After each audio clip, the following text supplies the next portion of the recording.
novena plática de la serie de 12 sobre historias clásicas y modernas de física y matemáticas.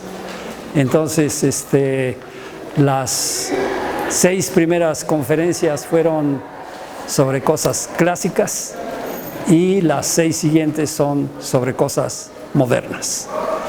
La sexta y séptima, supongo que fue.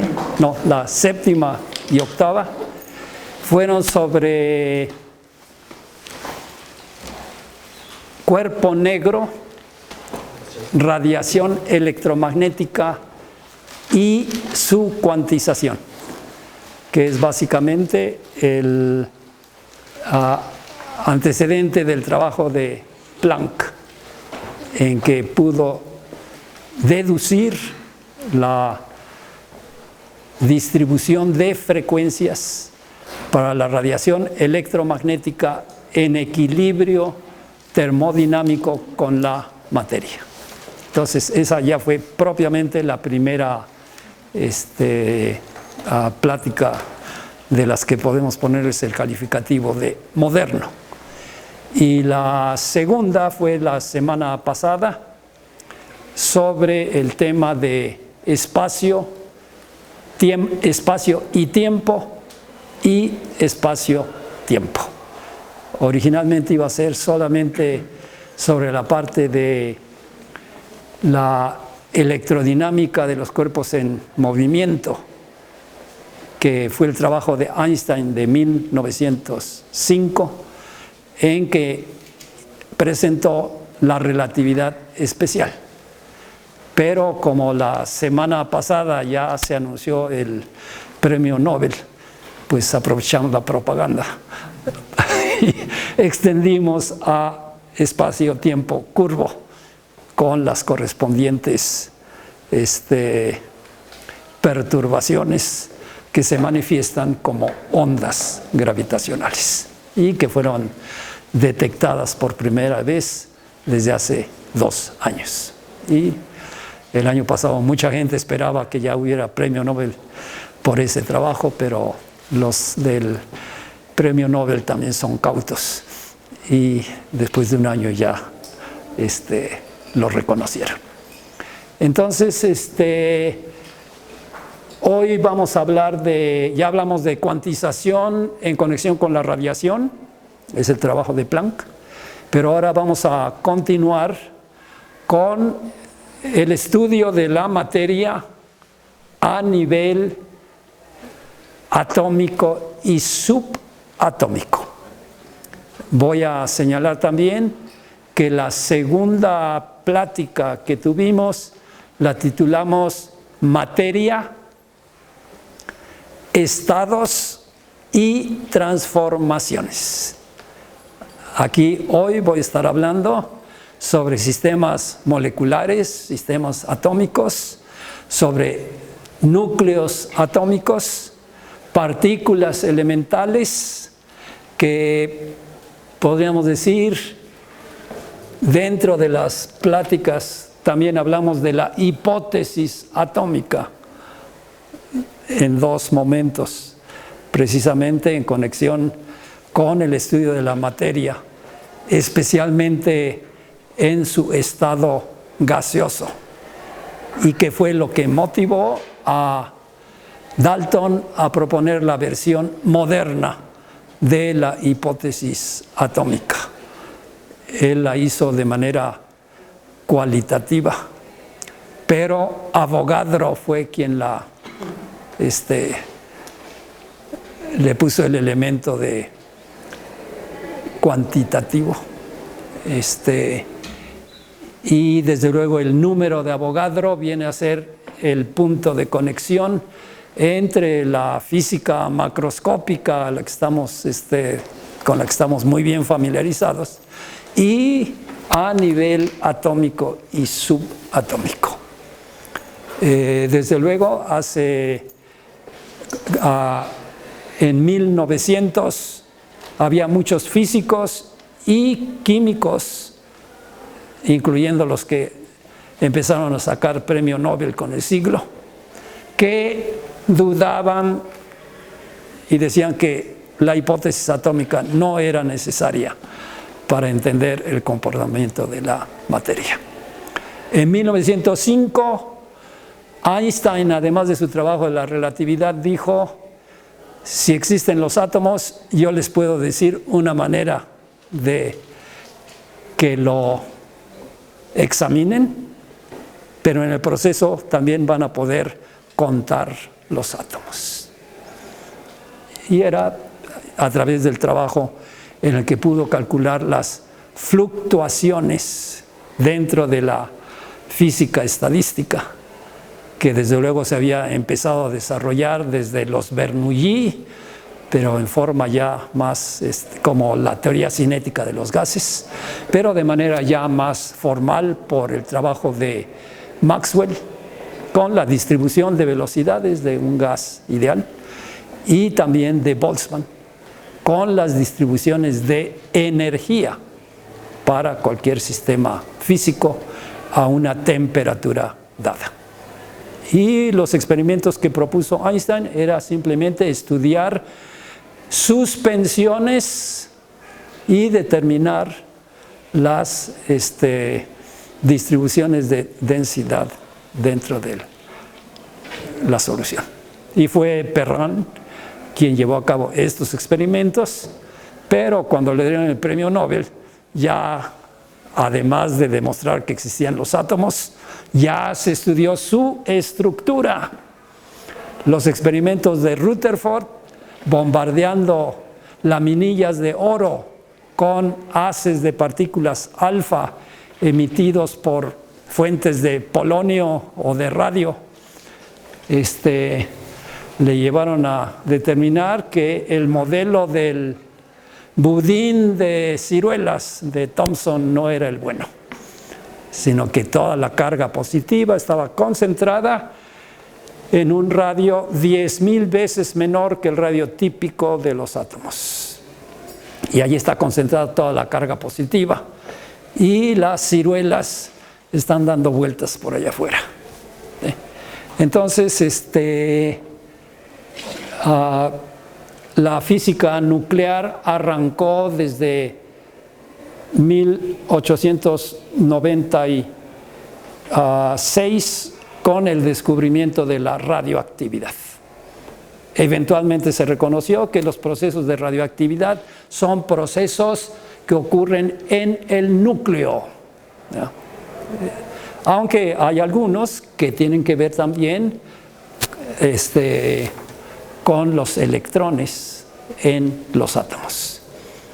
Y en forma más, Rutherford fue como el físico nuclear que imperó durante 3 décadas, porque él estudió transformaciones entre núcleos. Y voy a estar utilizando la misma terminología que cuando di la segunda conferencia. Precisamente hablé de estados de la materia y transformaciones entre esos estados, que podían ser transformaciones simplemente de un estado físico al otro, pero también de unas sustancias a otras, incluyendo la disociación de moléculas para tener átomos, las formas más elementales de compuestos y de elementos. Pues bien, entonces la física nuclear natural se reconoció que empezó desde el descubrimiento de la radioactividad por Becquerel, y el de las partículas elementales, pues podríamos decir con el descubrimiento del electrón por Thomson en 1897.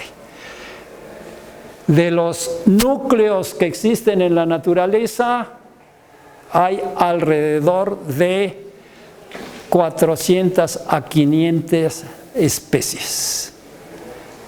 Desde entonces se han multiplicado por un factor de 10 o más. Y también se han identificado cientos de partículas. Que, bueno, el calificativo de elementales todavía se dudan. Desde luego, el nombre de átomos ya también todo el mundo sabe que es el nombre equivocado, porque átomo quiere decir que no se puede dividir, pero los átomos se han reconocido que están formados por núcleos y por electrones, ¿verdad? Y existen átomos exóticos en los que en vez de electrones pueden tener muones negativos o piones negativos o hiperones negativos. O en vez de núcleo pueden tener un muón positivo y otras partículas con carga positiva. Y entonces en CERN hacen no solamente experimentos de muy altas energías, hacen también experimentos con estos átomos con energías que son muy pequeñitas. Entonces, el número de diferentes tipos de materia se ha visto multiplicado desde el periodo de principios de los 1800. Y desde luego el interés en el último siglo ha sido a escalas atómicas y subatómicas. Y entonces, si ustedes han estudiado química y conocen reacciones entre compuestos, incluyendo átomos, también, desde luego, en la química hubo una electroquímica, pero eventualmente también hubo una fotoquímica. Entonces ahora las reacciones más interesantes no son de te pongo sal y ahora te pongo ácido, sino de que tú tienes este sistema y ahora yo voy a utilizar un láser o un conjunto de láseres y con ellos te voy a producir otros estados que normalmente no se conocen. ¿Ah? Entonces, todo esto es así platicadito, pero desde luego también, aparte de esta escala, yo he hecho física angstro en el nivel de angstroms, ¿verdad? Ahorita una de las ramas más apreciadas, podemos decir, es la de la escala nanométrica, ¿verdad? Bueno, ahí también se han estado usando moléculas o átomos como piezas de Lego para formar lo que gusten, grafeno, futboleno y otras más. Entonces, pero la física más interesante como física de materiales ha estado en estas escalas. ¿Por qué? Porque ahí lo que dominan son los efectos cuánticos. Y entonces, mi propósito en esta plática es darles ejemplos de cuantización de propiedades precisamente de todos estos tipos de sistema. Entonces, hay quienes se quejan de que en la física cuántica hay un principio de incertidumbre, pero también hay eigenvalores discretos, perfectamente definidos. Y esos son los que se miden en los experimentos cuánticos. Entonces, para empezar, la carga eléctrica de estas está cuantizada. no encuentran una carga de 1/10 de carga del electrón, o de la carga del electrón entre pi. Todas vienen de 1 electrón, 2 electrones, 3 electrones, 4 electrones, 5 electrones. Se pueden contar, ¿no? Desde luego, ya habíamos mencionado en conexión con el trabajo de Faraday, que cuando él hizo la electrólisis, encontró que por cada mol en una cuba electrolítica donde está ocurriendo una separación electroquímica, se acumulan 96.400 coulombs en el cátodo, ¿verdad?, que es el electrodo negativo, de iones positivos, y otros 96.400 coulombs en el ánodo, que es el electrodo positivo, y ahí le llegan los iones negativos. Y Faraday dijo, si creyéramos en la hipótesis atómica, esto significa que a cada ion le toca pues 96.400 entre un número que no conocemos, pero que se llama el número de Avogadro, ¿no? Y si ustedes dividen 96.400 entre el número de Avogadro, llegan a la carga del electrón, que desde luego está en la pasta de su libro de Introducción a la Mecánica Cuántica, pero no es un número mágico, es un número consecuencia de mediciones sucesivas que se han hecho desde 1830 y tantos, y después con la medición que hizo Millikan hacia 1908, 1911, en el famoso experimento de la gota de aceite que cae en el campo gravitacional y entre las placas de un condensador. Entonces, pero lo de la cuantización no es algo que alguien se saque aquí de la manga. Tiene una base experimental. ¿Sí? Entonces, eso es muy importante. La física es una ciencia experimental. En 2 sesiones vamos a estar hablando de la formulación de la mecánica cuántica y el debate de su interpretación. Desde luego, lo que atrae más atención al público general y también a los alumnos es la parte del debate. Aquí yo voy a aprovechar toda la información experimental acumulada a través de más de un siglo, precisamente para señalar, hay cuantización en las propiedades de cada uno de los sistemas de estos tipos que han sido reportados en la literatura desde hace un poquito más de un siglo. Y algunos desde antes. Y entonces no es algo que salió porque alguien lo pensó así nada más. Tiene una base experimental. ¿Está bien? Entonces,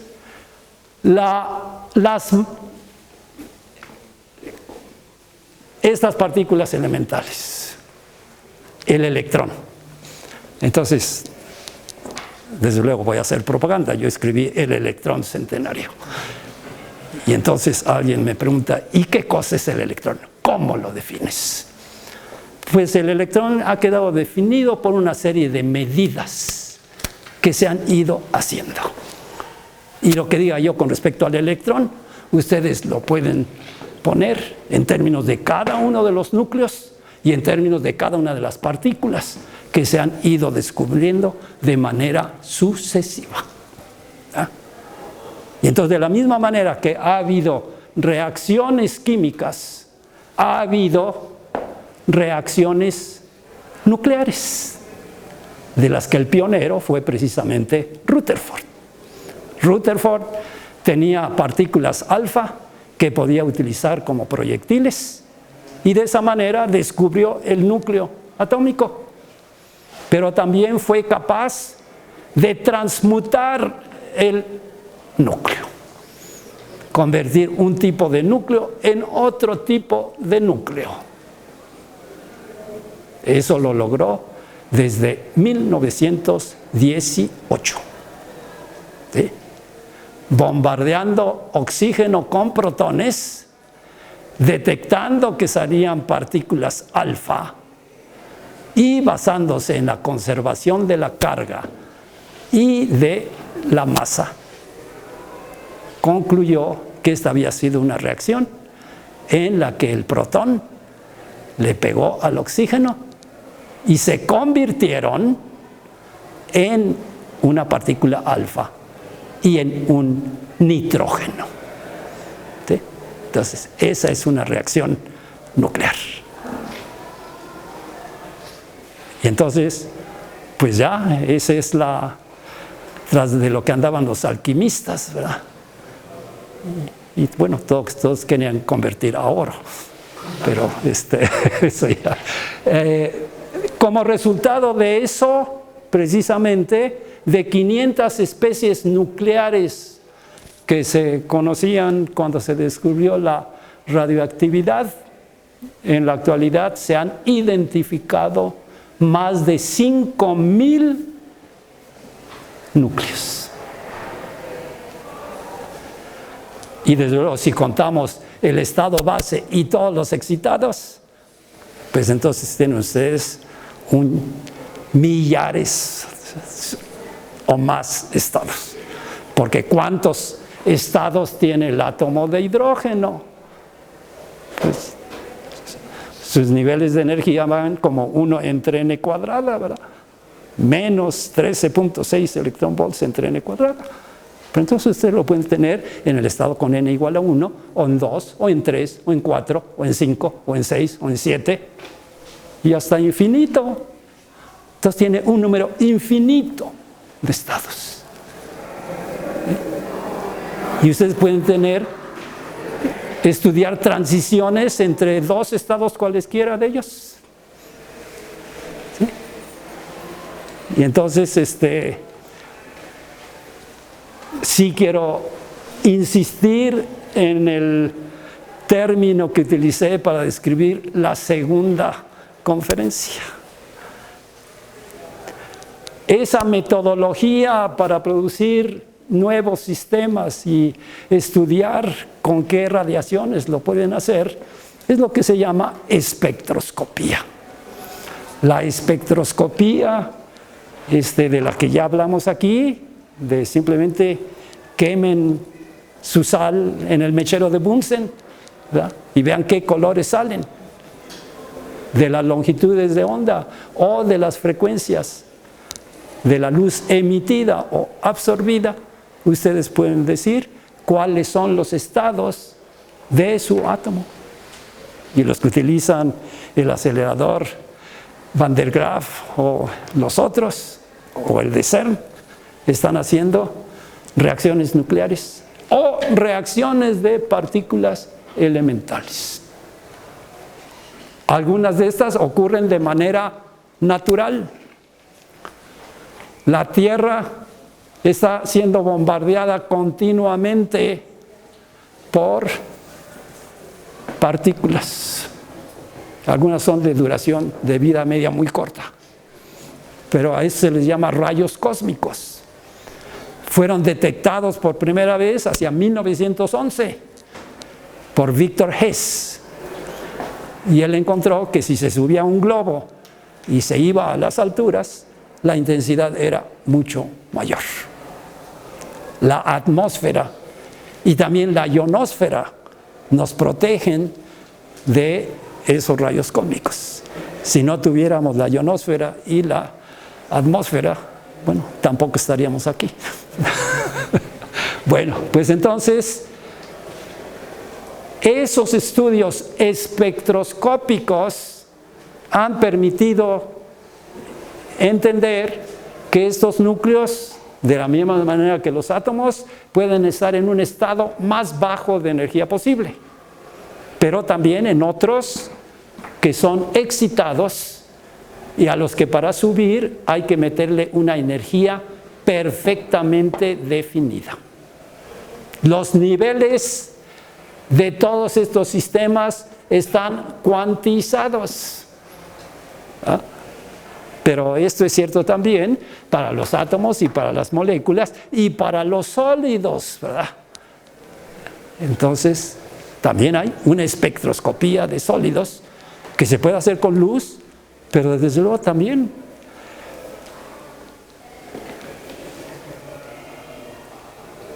voy a hablar de Bohr, porque sí quiero hablar de la mecánica cuántica antigua, que es el periodo de 1900 a 1925. Y es para preparar el terreno para que hablemos de la formulación de la mecánica cuántica. Y entonces, como en las conferencias anteriores hemos identificado a los protagonistas, pues ya teníamos a dos de ellos. Planck en 1900 y Alberto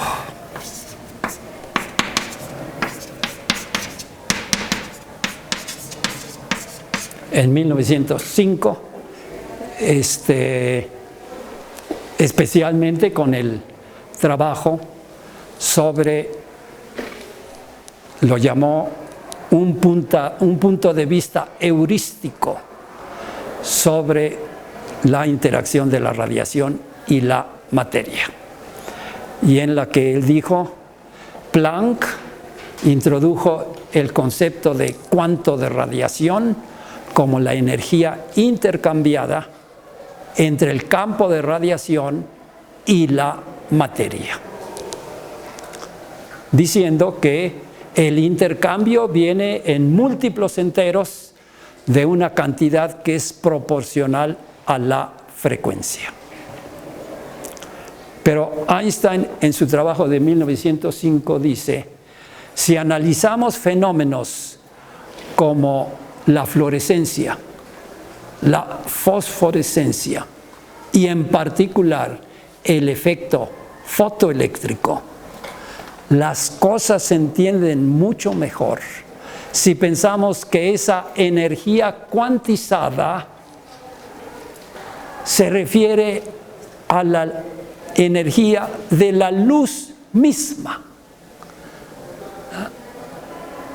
Pero eso le hizo a Planck que se preocupara mucho, y a todos sus contemporáneos, porque aquí también hablamos sobre la luz, y desde luego una discusión que hubo desde los tiempos antiguos fue sobre si la luz es un fenómeno ondulatorio o un fenómeno corpuscular. Y entonces la idea de Einstein preocupó a todos sus contemporáneos, incluyendo a Millikan, que era un reconocido físico experimental, había medido la carga del electrón y con eso ya pudo hacer una determinación muy precisa del número de Avogadro. Y por otra parte, cuando Bohr entró en la escena en 1913, después de que Rutherford en 1911, tratando de poner a prueba el modelo del budín de pasas de Thomson, encontró que todo el budín estaba concentrado en un núcleo con un radio 10,000 veces menor que el radio de los átomos. Y entonces, con el núcleo y con el electrón, Bohr dijo, yo voy a explicarles el átomo de hidrógeno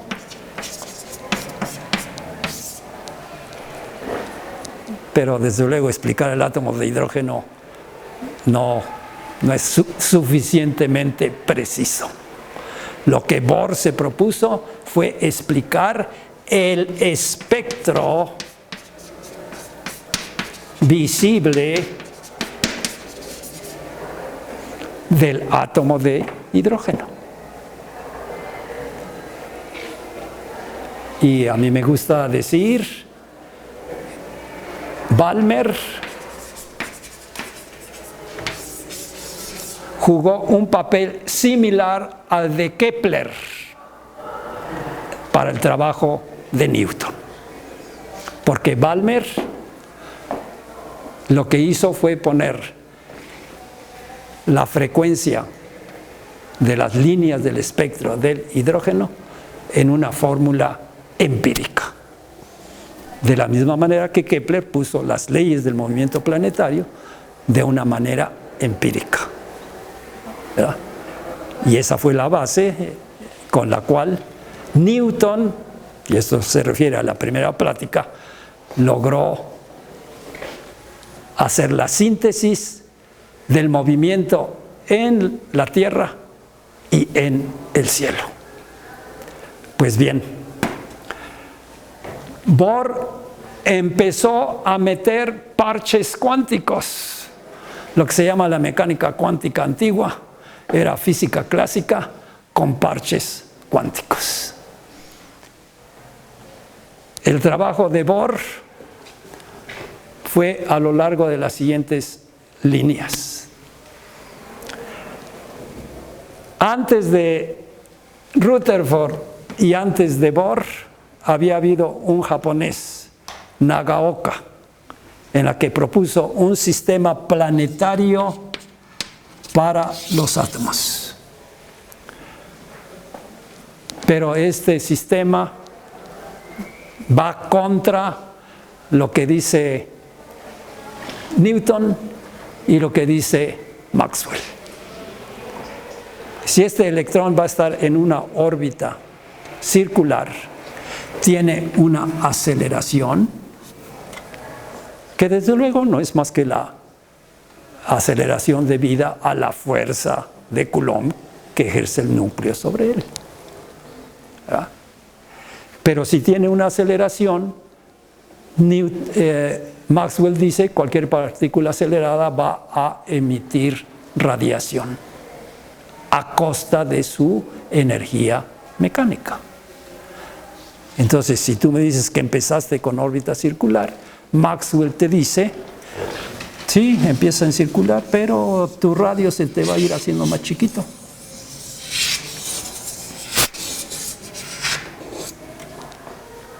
Y en menos de un 100 millonésimo de segundo, partiendo de un tamaño típico del átomo, el electrón se va a precipitar sobre el núcleo. Entonces, un modelo de este tipo da lugar a inestabilidad.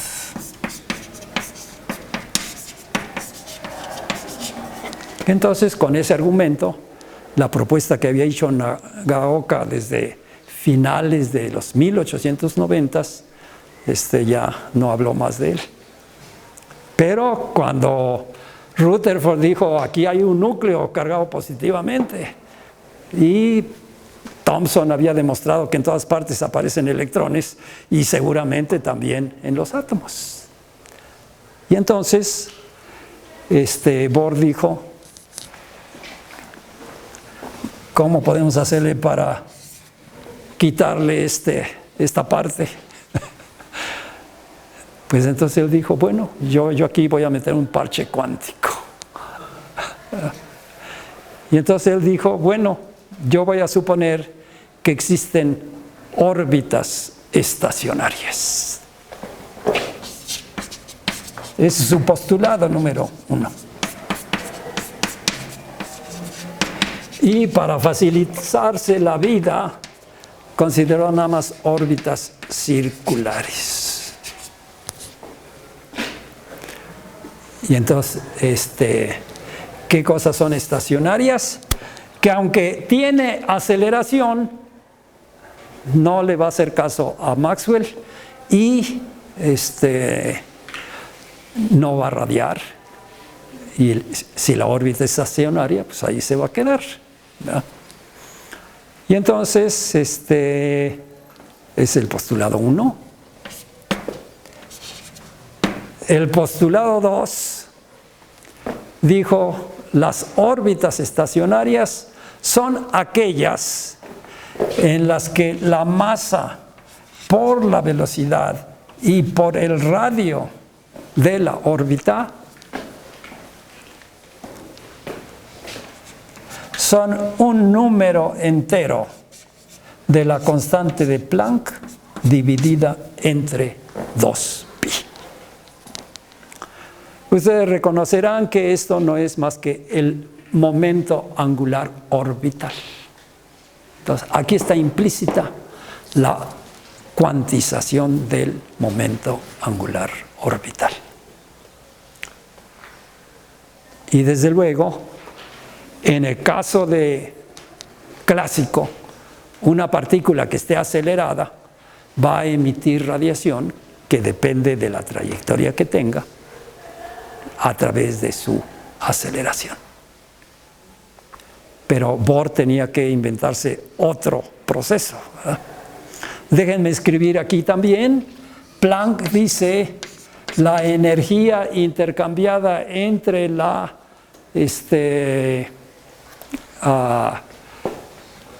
campo de radiación y la materia va a ser un múltiplo entero de esto que llamamos el cuanto, ¿verdad? Este es el cuanto.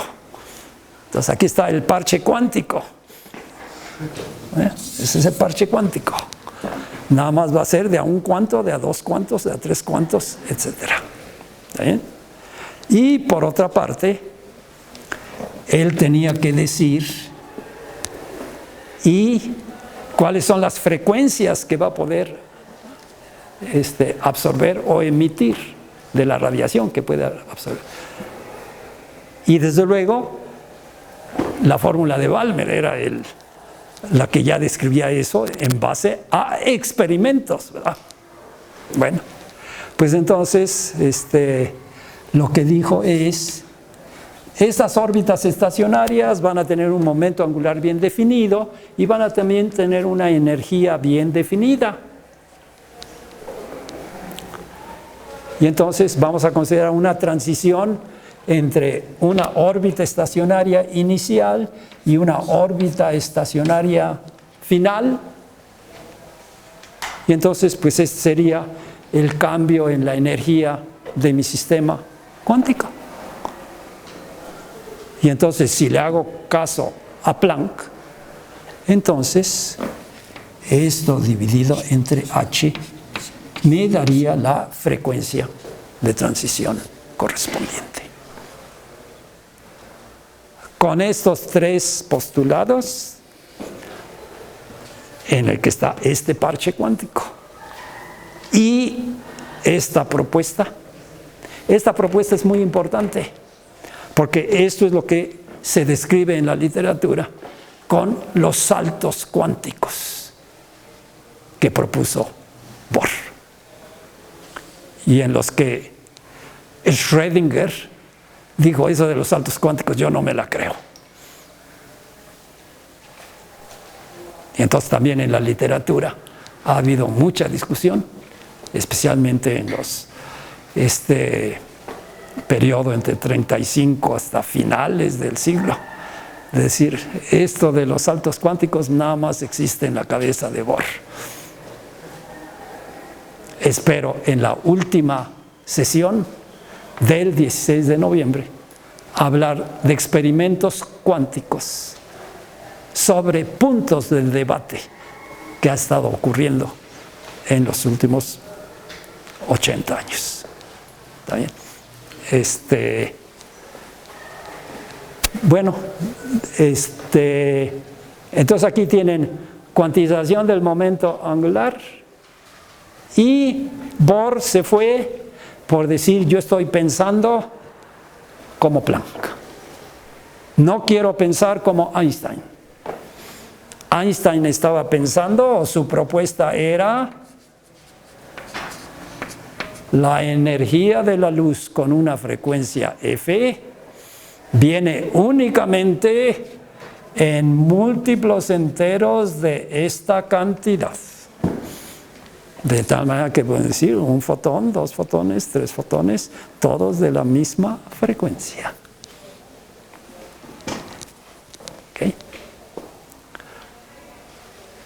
Desde luego que esta idea de que la luz, en vez de ser una onda, es un corpúsculo, nadie quería escucharlo durante este periodo y hasta 1925. Bohr estuvo dispuesto a decir: abandonamos la conservación de energía a nivel microscópico y la tomamos nada más como una cosa promedio en lo macroscópico, que aceptar esta idea de Einstein.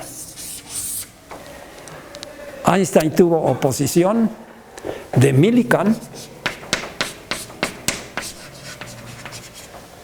de Planck, de Bohr y prácticamente todos sus contemporáneos. Fue hacia 1923 que las cosas se vinieron a definir por dos caminos diferentes. En uno de ellos, Bose, que vivía en la India, él pudo pensar de manera libre. Y entonces él dijo: yo voy a tomar en serio esto. Y entonces voy a hacer física estadística a la Boltzmann. Entonces hizo la contraparte de lo que hizo Maxwell en conexión con la distribución de velocidades de las moléculas en este salón. Pero lo hizo para lo que llamó el gas de partículas de luz, con esta energía, pero también con esta cantidad de movimiento, que desde luego, y nada más voy a tomar esta parte de a uno solo, ¿verdad? Vamos a tener aquí HF entre C. Pero bueno, todo el mundo sabe que velocidad dividida entre frecuencia, ¿qué cosa nos da?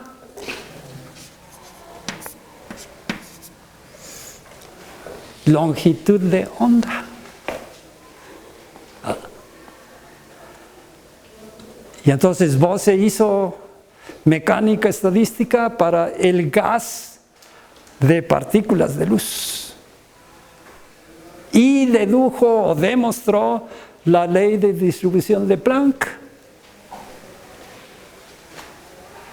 Desde luego que también en 1915 Einstein introdujo el modelo de un átomo con dos niveles de energía o moléculas con dos niveles de energía en interacción con la radiación a una temperatura dada y suponiendo ocupación de los niveles de energía con el factor de Boltzmann y haciendo la ecuación de equilibrio de energía, llegó a deducir también esta ecuación de Planck.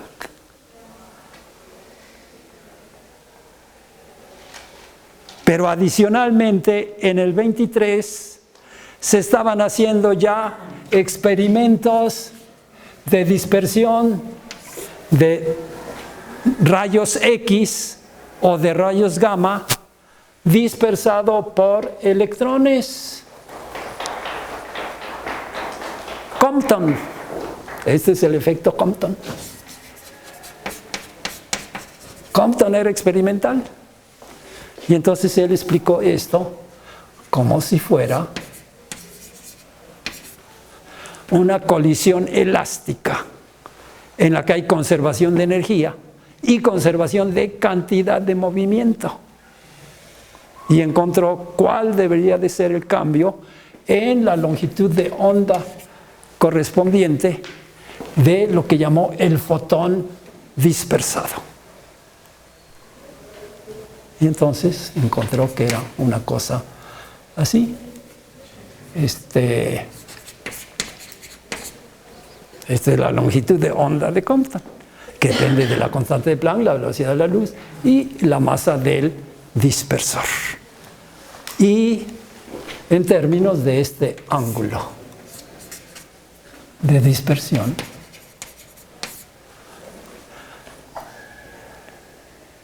y como él era experimental, él dijo, yo voy a considerar que esta tiene esta energía y esta cantidad de movimiento, y este otro va a tener una energía E' y una cantidad de movimiento con la frecuencia de la luz dispersada.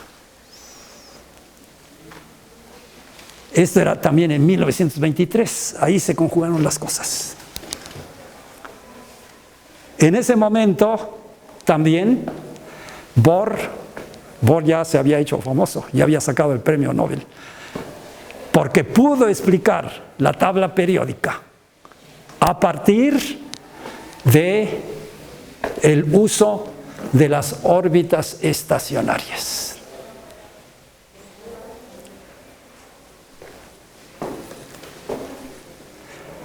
Y él propuso también su propia teoría de la radiación. Este trabajo lo hizo con Kramers y con Slater. Y entre 1923 y 1925, aparte de los experimentos de Compton, estos fueron repetidos por Bethe y Geiger, el del contador, detectando en coincidencia no solamente el electrón dispersado, sino también el fotón dispersado. Y entonces encontraron que esta explicación de Compton, en base a que la radiación tiene esta energía y esta cantidad de movimiento, a pesar de que eso no le gustaba ni a Planck, ni a Millikan, ni a Bohr, coincidía con las mediciones experimentales. Bohr tuvo suficiente sentido de decir, bueno, si lo dice el experimento, entonces ya no vamos a decir más. Pero este es el momento en que adicionalmente, esto es para la luz, pero alguien volteó esta ecuación.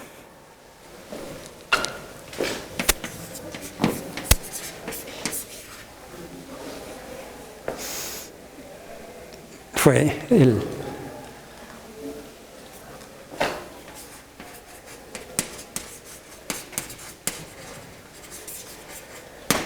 el trabajo de tesis doctoral de Louis de Broglie, y en el que él dijo, hay quienes dicen que la luz se comporta como un corpúsculo, pero ¿qué tal si pensamos que los electrones también tienen propiedades ondulatorias?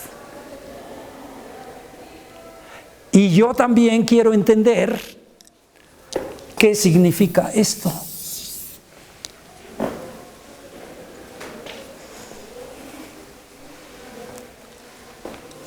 RMV, desde luego, es momento angular orbital. Pero entonces, si lo ponemos en este lenguaje, lo que reconocemos que esto lo podemos poner así. Esto es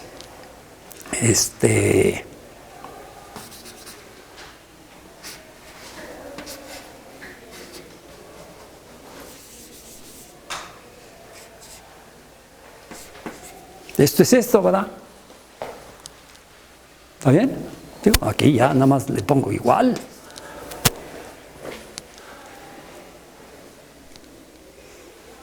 ¿Y qué nos falta?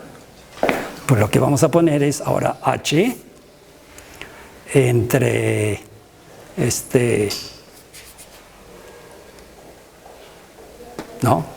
H entre P, eso es longitud, ¿verdad? La longitud de onda del electrón en la órbita estacionaria. Pero entonces ahora, ¿qué cosa es lo que nos va a quedar? Pues nos va a quedar que esto es 2pi r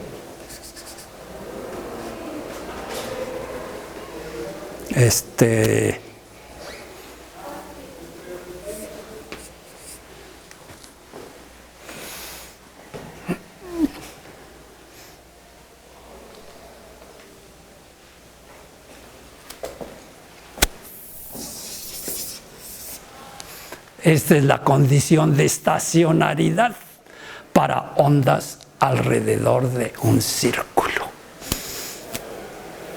Si no tienen esa condición, las ondas se van a superponer fuera de fase y entonces no van a poder sobrevivir. Pero si logran esa condición, entonces se van a poder mantener. Y efectivamente van a ser ondas estacionarias. Me dicen que su maestro de física, introducción a la física cuántica no llegó, ¿verdad? Pero que los mandó para acá.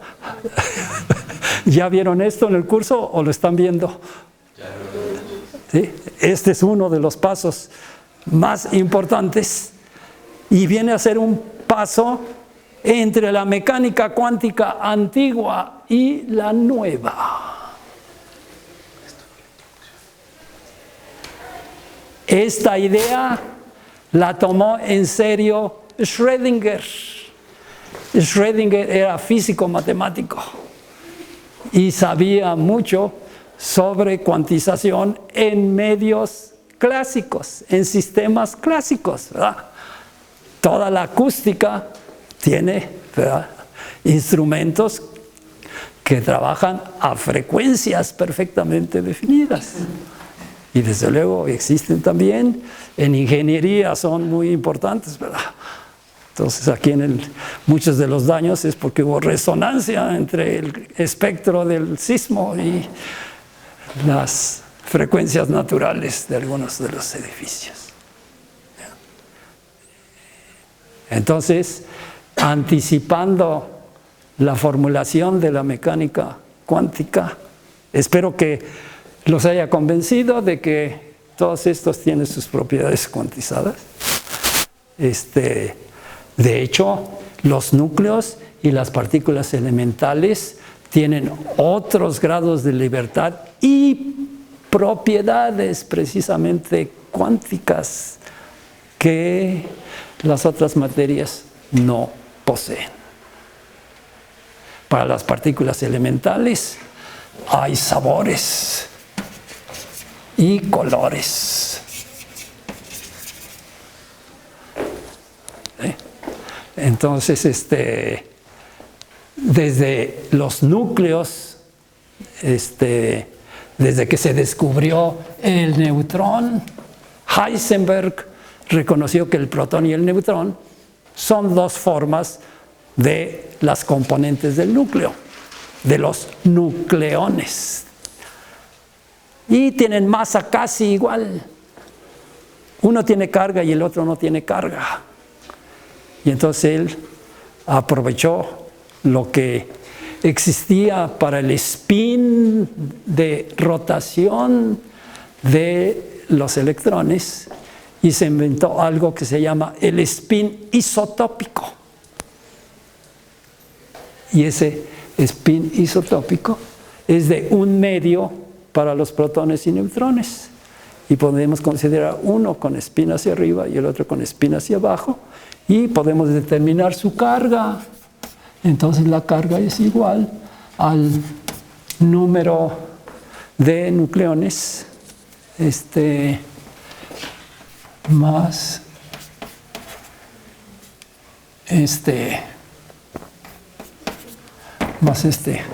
espín isotópico, que puede ser un medio o menos un medio. Entonces la A es 1 para el protón y para el neutrón, y entonces de ahí sacan la carga del protón es más 1, pero el neutrón tiene carga 0. Y posteriormente se descubrieron otros sabores, uno se le llamó extrañeza, y ya en los 70s se descubrieron el encanto, y posteriormente el top y el bottom, y todas esas propiedades están cuantizadas. ¿Qué horas son? Ya es hora de pararle, es hora de las preguntas.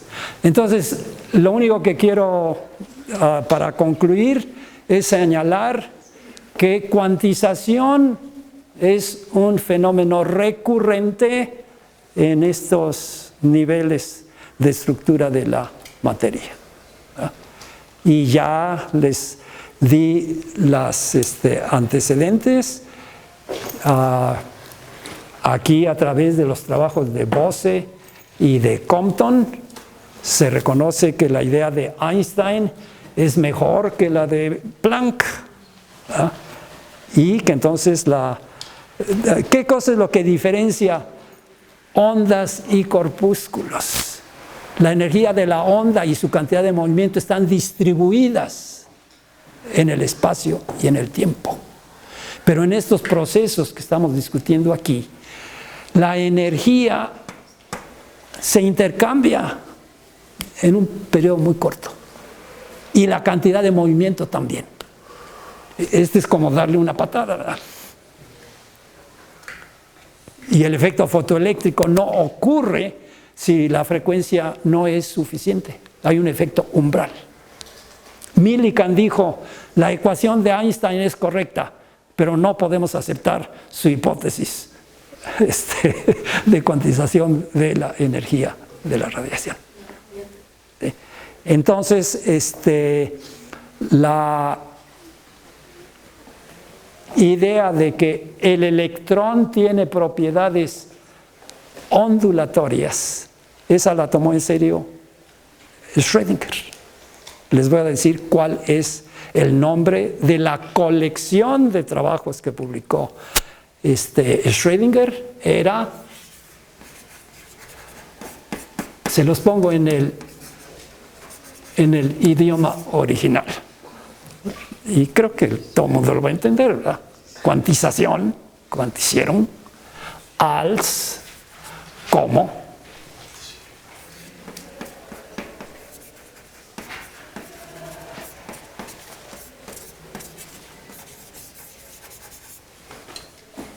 es un problema de eigenvalores. Eigenvalores que están cuantizados. ¿Okay? Entonces, él formuló su ecuación de onda. Platicaré un poquito de detalle. Él quiso empezar con una ecuación relativista, pero cuando empezó con la ecuación relativista no pudo reproducir el espectro del átomo de hidrógeno. Y entonces fue a la versión no relativista, en la que sí pudo explicar el átomo de hidrógeno. Por otra parte, Heisenberg trabajaba en espectroscopía atómica. Y entonces él hizo su propia versión y él la llamó la nueva Quantenmechanik.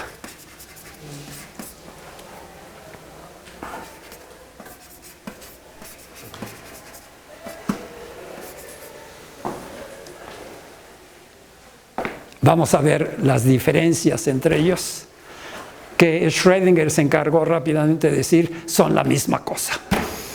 A Einstein le gustó más la de Schrödinger. Born le dijo a Heisenberg: esos objetos que estás utilizando los conocen los matemáticos y se llaman matrices. Entonces, desde luego, esta es la versión matricial.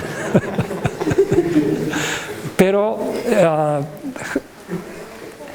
Schrödinger dijo, bueno, si yo tengo una mecánica ondulatoria con esas funciones de onda, puedo formar también elementos de matriz de cantidades dinámicas que se representan como operadores. Y una vez que dijo eso, la equivalencia entre los dos estaba ya hecha. Bueno, entonces les agradezco su atención. Si hay preguntas, por favor. No hay preguntas. Bueno, propaganda. La próxima semana es el Congreso de la Sociedad Matemática Mexicana. ¿Okay? Y entonces, bueno, todo el mundo está invitado. Va a ser la sede, es la sede del Congreso. Entonces nosotros no vamos a estar en la sala Sotero Prieto. La conferencia de la próxima semana se va a realizar en la sala del Centro de Enseñanza de la Física, donde están las coordinaciones del Departamento de Física, de Ciencias de la Tierra y de Biofísica Médica. Entonces, están cordialmente invitados y también corran la voz entre sus compañeros. El tema es fenómenos cuánticos macroscópicos, ¿verdad?